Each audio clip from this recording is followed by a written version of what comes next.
Hello बच्चों, तो आज के इस वीडियो में हम लोग देखने वाले हैं किरचॉफ के नियम के बारे में। यह बोर्ड एग्जाम की दृष्टि से बहुत ही महत्वपूर्ण है। हो सकता है 100% इस बार आपको किरचॉफ का नियम जरूर देखने को मिले, तो इसलिए आप लोगों को यह पूरा वीडियो ध्यान से देखना चाहिए और इसका नोट्स आप लोगों को मिल जाएगा। और यदि इससे पहले आपने व्हाइट स्टोन सेतु के बारे में नहीं देखा है तो इस वीडियो को देखने के बाद आप इसे ज़रूर देखें, यह भी बहुत महत्वपूर्ण है। और दूसरी बात, यदि आप मेरे चैनल पर पहली बार आए हैं तो आप सब्सक्राइब जरूर कीजिएगा, इसमें आपका कोई नुकसान नहीं है। और लाइक पसंद आए वीडियो तब कीजिएगा। तो आइए हम लोग स्टार्ट करते हैं आज का टॉपिक। किरचॉफ ने तुल्य प्रतिरोध तथा विभवांतर ज्ञात करने के लिए दो नियम दिए जिसे किरचॉफ का नियम कहते हैं। यानी कि वैज्ञानिक किरचॉफ जो थे, ये जो है एनसीईआरटी में किरखोफ लिखा हुआ है, तो आप लोग को परेशान नहीं होना है, वो किरचॉफ ही है। तो वैज्ञानिक किरचॉफ ने तुल्य प्रतिरोध तथा विभवांतर ज्ञात करने के लिए दो नियम दिए जिसे हम लोग किरचॉफ का नियम कहते हैं। पहला जो नियम है उसे हम लोग कहते हैं संधि नियम, या इसका अदर एक नाम होता है धारा नियम। तो संधि नियम और धारा नियम दोनों एक है। और दूसरा एक होता है लूप नियम, जो हम लोग इसके बाद में देखने वाले हैं। तो इस नियम अनुसार संधि पर मिलने वाली धाराओं का बीजगणितीय योग शून्य होता है। मतलब इस नियम अनुसार अगर हम लोग देखें तो संधि पर जो मिलने वाली धाराएं होती हैं वहाँ पर बीजगणितीय योग शून्य होता है। इसको समझने के लिए हम लोग इस चित्र में समझेंगे तो ज़्यादा समझ में आएगा कि ये बीजगणितीय योग का क्या मतलब है। समझ में नहीं आ रहा है, इसका मतलब ये है कि इस जगह पर अगर हम लोग देखें धारा को, ये संधि है। संधि मतलब जहाँ पर सभी धाराएं आपस में मिलती हों। तो इस संधि पर बीजगणितीय योग, इसका मतलब आने वाला धारा और ये भी आने वाला धारा और ये जाने वाला धारा और ये जाने वाला धारा और ये जाने, इन सभी को अगर हम लोग योग करते हैं तो ये जीरो हो जाएगा। ये जीरो किस प्रकार से होगा उसको समझने के लिए हम लोग ये समझते हैं कि मान लेते हैं ये यहाँ से विद्युत धारा आ रहा है, यहाँ से विद्युत धारा आ रहा है, तो जितना आएगा, जितना विद्युत धारा आएगा उसको हम धनात्मक में लिख लेते हैं। मान लेते हैं 10 आ रहा है, 10 एम्पियर, तो 10 एम्पियर धनात्मक में। तो निकलेगा कितना, जितना आ रहा है तो 10 निकलेगा। और जाने वाली धाराओं को हम लोग ऋणात्मक लिखेंगे, तो 10 प्लस का और 10 निकलने वाला -10, तो हो जाएगा कुल मिला के 0। तो वही है कि संधि पर मिलने वाली धाराओं का जो बीजगणितीय योग होता है वो 0 होता है। इसको समझने के लिए भी हम लोग एक एग्जाम्पल लेंगे। उससे पहले हम लोग थोड़ा सा और आगे पढ़ते हैं कि बिंदु O पर संधि नियम लगाने पर, अगर हम लोग बिंदु O पर, जो ये वाला बिंदु है O, इस पर अगर हम लोग संधि नियम लगाएं तो कुल मिला के हमारा जो विद्युत धारा आएगा वो कितना आएगा, 0 आएगा। उसको समझने के लिए हम थोड़ा सा चित्र को देखेंगे और नीचे कुछ हमने लिखा है उसे देखेंगे। जैसे यहाँ पर हम लोग अगर चित्र में देखेंगे तो इसे तुम लोग को ध्यान रखना होगा। पहली बात, यहाँ पर I1 को देखो, I1 बाहर निकल रहा है, इसका मतलब I1 जो होगा वो माइनस में होगा। ये I2 अंदर की तरफ आ रहा है, मतलब ये प्लस में। I3 अंदर आ रहा है प्लस में। I4 बाहर जा रहा है माइनस में। I5 बाहर की तरफ जा रहा है माइनस में। तो आने वाला जो होगा उसे हम लोग धनात्मक और जाने वाला उसे ऋणात्मक। जैसे I1 हमने देखा, I1 क्या था, बाहर निकल रहा था, तो माइनस I2 अंदर की तरफ जा रहा था, I3 अंदर की तरफ जा रहा था, प्लस I4 बाहर की तरफ जा रहा था इसलिए माइनस, I5 बाहर की तरफ जा रहा था माइनस। अगर इन सभी का योग करेंगे हम लोग तो हमको 0 मिलेगा। क्या मिलेगा, 0 मिलेगा। अगर हम लोग इस माइनस वाले का पक्षांतर कर दें, ये माइनस वाला है इसको इधर भेज दें, ये माइनस वाला है इसको इधर भेज दें, ये माइनस है इधर भेज दें, तो सब के सब क्या हो जाएंगे, प्लस। और I2 और I3 में जितना धारा आएगा उतना ही धारा I1, I4 और I5 से निकलेगा। मतलब I3, I2 से जितना धारा अंदर आएगा उतना ही I1, I4 और I5 से निकलेगा।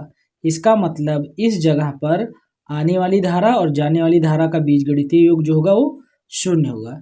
तो ये था हमारा प्रथम नियम। इसके बाद में हम लोग का आता है द्वितीय नियम। अभी हम लोग एक उदाहरण इसका जरूर देखेंगे। इसका एक उदाहरण जब आप लोग देखोगे तो आपको बिल्कुल आसानी से समझ में आ जाएगा।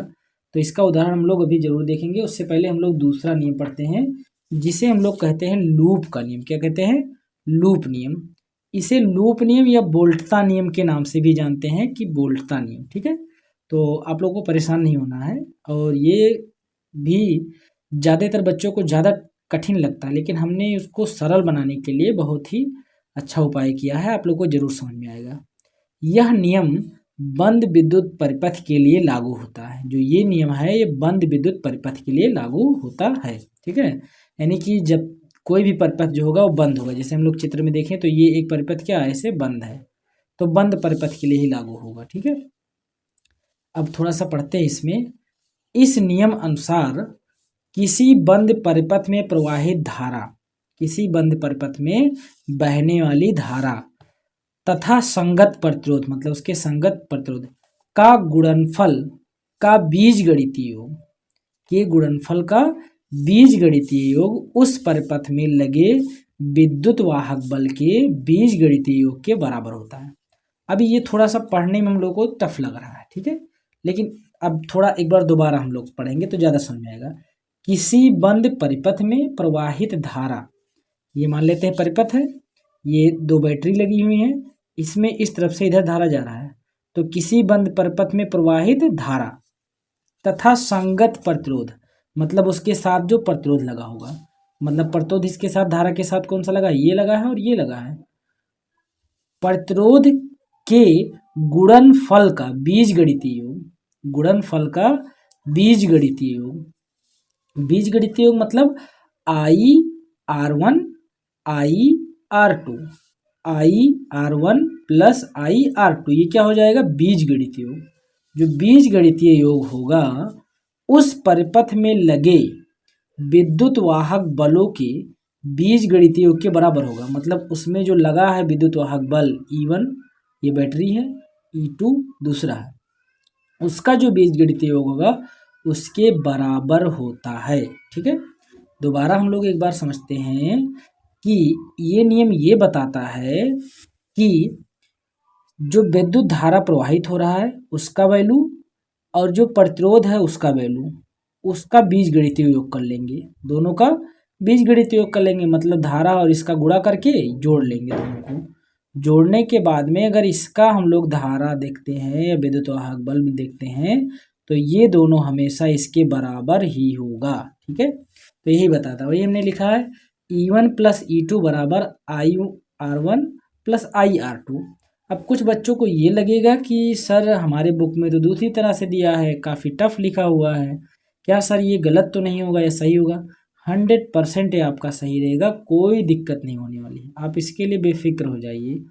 और एक ख़ास बात, हम लोग को जब भी ये बोर्ड एग्जाम में लिख के आएंगे तो इसके साथ ही साथ हम लोग को एक बात और भी लिखना होगा, नोट पॉइंट जो हमने लिखा है, ठीक है।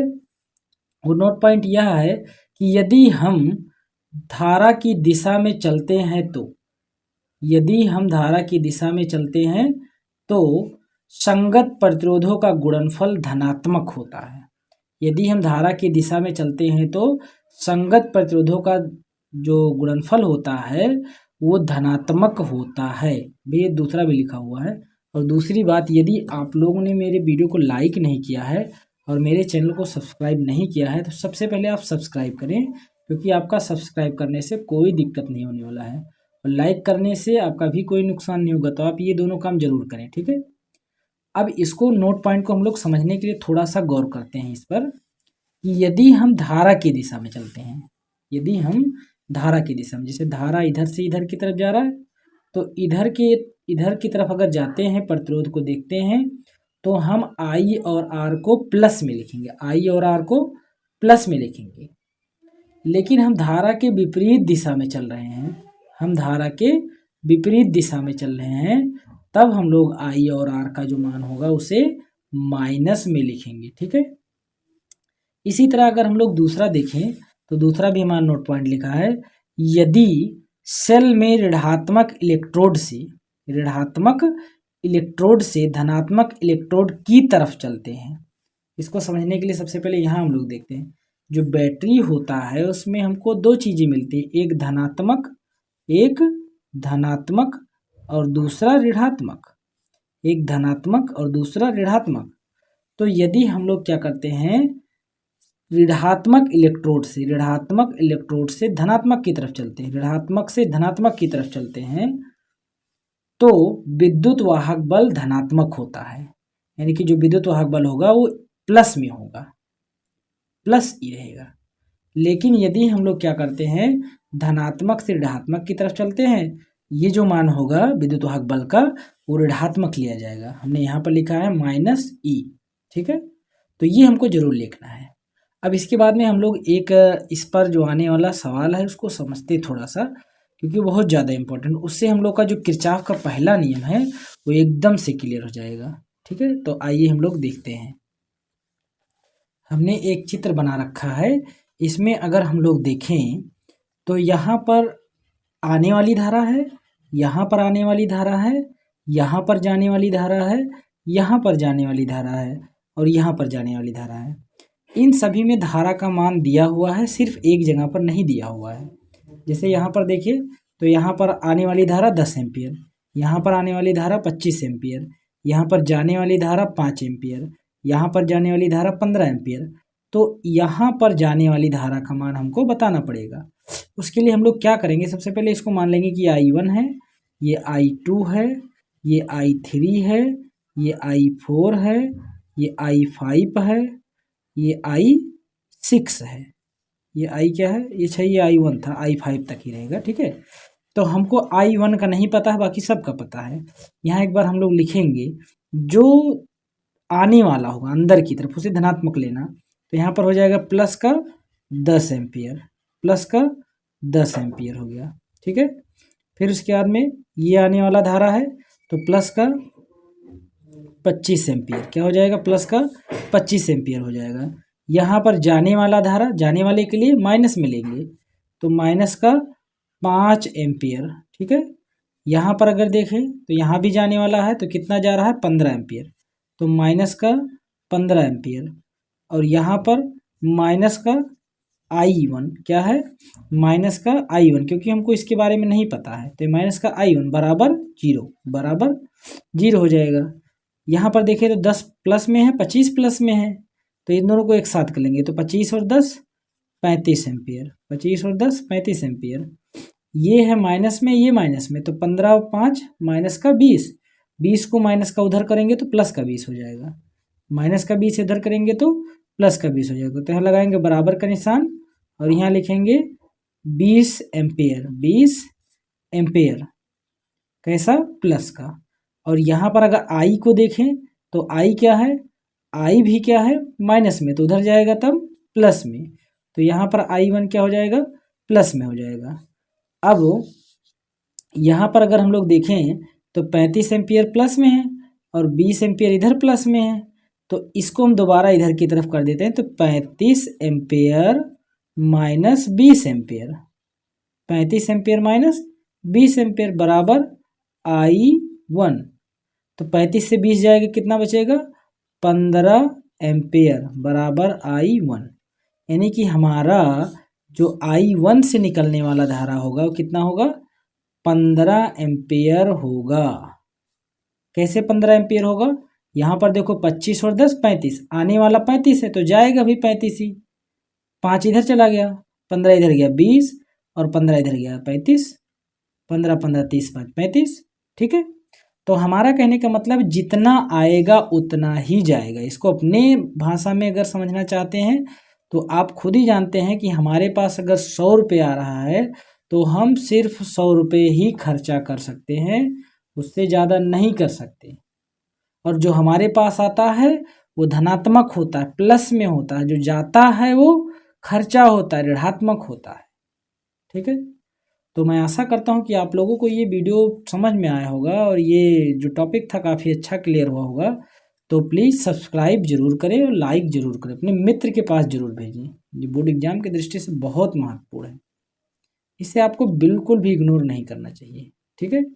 और अगला वीडियो आप देखना ना भूलें, व्हाइट स्टोन सेतु, क्योंकि ये आपका जैसे ये बहुत महत्वपूर्ण टॉपिक था, सेम टू सेम ये भी बहुत महत्वपूर्ण टॉपिक है, ठीक है। फिर मिलते हैं हम लोग अगले वीडियो में।